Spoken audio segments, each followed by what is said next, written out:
अध्यक्ष महोदय, पीडब्ल्यूडीला एक वेगळा पर्याय MSIDCचा केला. अध्यक्ष महोदय, त्या ठिकाणी 40,000 कोटीची कामं दिली.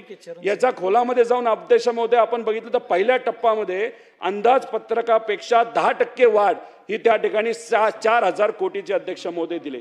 आणि दुसरा टप्पा वाढीव दराने निविदा भरल्या. अध्यक्ष महोदय, तिथं कॉन्ट्रॅक्टर 20-20, 25-25% अभाव हे तिथं गेलेले आहेत. म्हणजे नॅशनल हायवे -20% चाललेत आणि राज्यातले MSIDCचे सगळी कामं आपण बघितली तर 20-20, 25% जास्त जात असेल तर 14,000 कोटीचा अध्यक्ष महोदय त्याच्यामध्ये घोळ झाला असं आमच्या सगळ्यांचं म्हणणं आहे.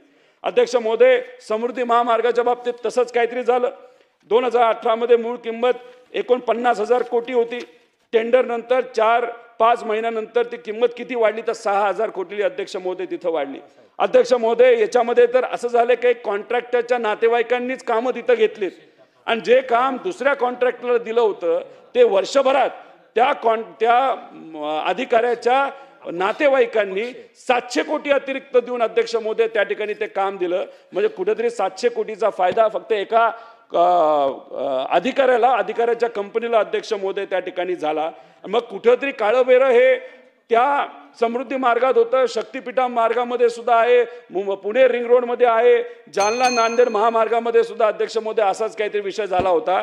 त्यामुळे अशा प्रकारे दलाली जर त्या ठिकाणी कॉन्ट्रॅक्टरला काढण्याची संधी सरकार देत असेल आणि त्या दलालीचं पुढे काय होतं हे इलेक्शनमध्ये अध्यक्ष महोदय त्या ठिकाणी आपल्या सर्वांना बघायला मिळाले. त्यामुळे मी सरकारला विनंती करतो, हा जो काही दलाली घालण्याचा मार्ग आहे, जो आपला शक्ती महापीठाचा मार्ग आहे, त्याला पर्यायी मार्ग असल्यामुळे ते 85,000 कोटी आज न खर्च होता तो खर्च हा दुसऱ्या गोष्टींसाठी विकास कामासाठी द्यावा एवढीच विनंती अध्यक्ष महोदय या सरकारला या ठिकाणी करतो.